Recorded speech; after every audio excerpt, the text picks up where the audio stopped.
I'm giving this speech next week at a conference at the Society for Technical Communications. And so there's a handout that goes with this. And if you have trouble following along, feel free to interrupt me and I'll try and guide you. I'm not sure if I have enough for everyone. But in any case, I do appreciate your patience, and I apologize if you don't connect with the topic for any reason.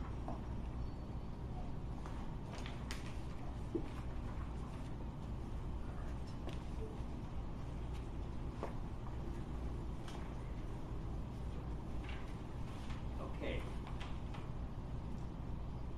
Has anyone ever used your work without your permission? Yes? No? Anyone? Yes? Okay. Well, that's exactly what happened to several Instagram users recently. An artist named Richard Prince, he used their Instagram posts in his works, and he was able to get about $90,000 each for his work. How would that make you feel if that had happened to you?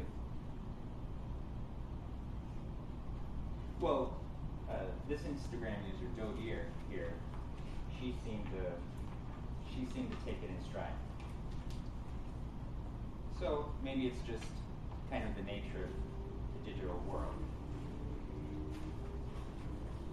Some other examples of the type of world we live in today. Companies like Uber, Facebook, Alibaba, Airbnb. They use what's called a platform model, which basically means that they outsource most of their operational costs to their customers. What a great idea. How could people not have thought of that before? Well, probably wouldn't have been possible without the internet. So, in any case, this has a lot of relevance to anybody who's involved in the creation of digital media.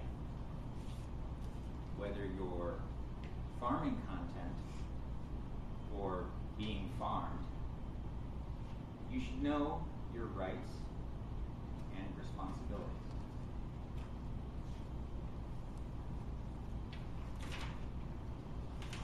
Whatever side of the copyright debate you're on, copyright law is still the law of the land. The founding fathers even found it so important that they wrote it into the Constitution. To promote the progress of science and useful arts by securing for limited times to authors and inventors the exclusive right to their respective writings and discoveries. The thing to note here is the use of the word promote. And that, in fact, is the correct measure of effectiveness. Does the law promote the progress of science and the arts?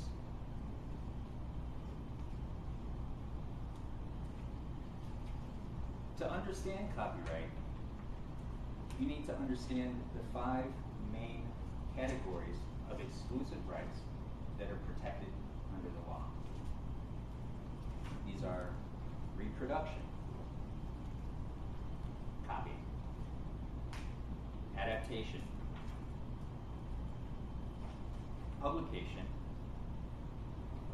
public performance, and public display.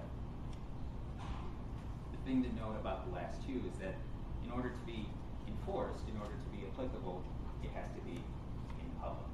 So a private performance, a private display, it's not really enforceable.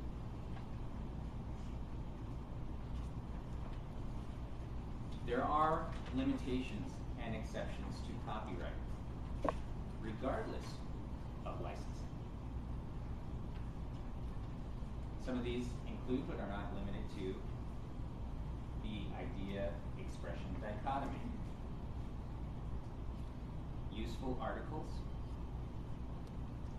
fair use, and the recent Online Copyright Infringement Liability Limitation Act. Like most laws, they have long names. Perhaps the most interesting exception is fair use. So fair use and transformativeness, yes, that is a word, is what allows Richard Prince to appropriate the works of others into his works without infringing copyright. It's also what allows me to use an Instagram post in my handouts. I'm not profiting nearly as much.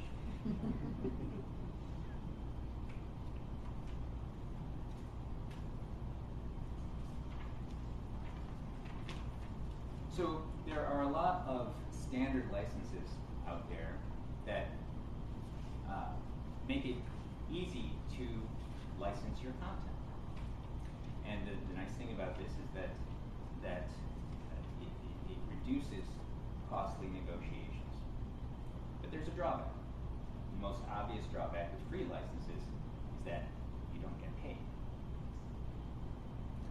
The interesting thing to note about Creative Commons licenses is that of all the many varieties of licenses here, none of them actually restrict or reserve rights to the rights holder, except with the one exception of the non-derivative.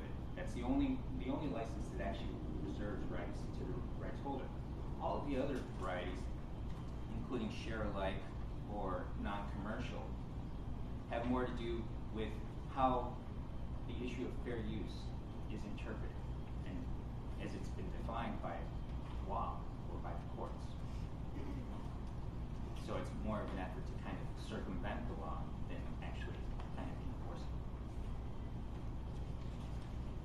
it. In any case, how you interpret a specific license, which is very similar to how you might interpret a contract, really kind of depends on which side of the bargaining table you're on, whether you're the licensor or the licensee. And so an interesting example of this is something called Harmony Agreements. And what they do is they offer templates to open source software developers who need to protect their customers from liability. And so the main decision you have when choosing one of these licenses is whether to use a license agreement or an assignment agreement. So an assignment agreement would give you, or would afford you much more protection in the case of a conflict with one of your contributors. It would also give you more credibility with your customers. But there's a cost, and that cost is less active participation on the part of your contributors. And there's a reason for that. The reason is because they don't have an incentive to contribute if they have to assign their rights. Because by assigning their rights, that means that they then have to license their contribution from you. So Madison here is a scientist, and she's often in this position because when she publishes in a journal, that's in fact what she's doing. She's signing away her rights. But there are benefits behind that, aren't there? Well, we don't have to pay as high publishing costs, I suppose, as an open source journal. So it's a trade-off. It's a trade-off. So this is the thing to keep in mind in any of these situations. Anytime you're working with a license or a contract, there are trade-offs. And so you want to think about that. If you're a company, one interesting option is something called terms of service. And so I don't know, has anyone ever actually read a terms of service agreement? No. No one reads terms of service. There's in fact a website devoted to this.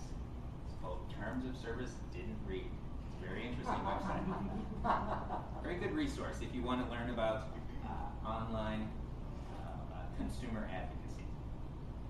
So in addition to copyright governance, one of the issues that they are weigh heavily in consumers' mind is privacy. A lot of these online service providers are basically selling your data, selling your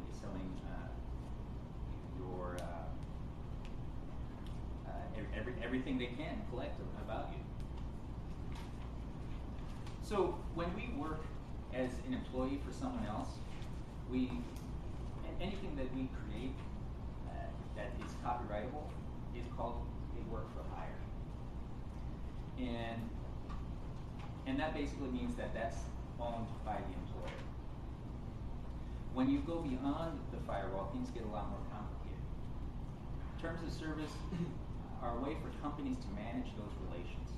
And so things that companies want to consider are inbound licenses versus outbound licenses.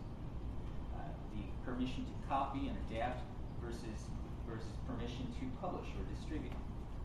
Public versus private use. So, in closing, equitable terms of service make for happy customers. Don't underestimate the importance of incentives. Thank you.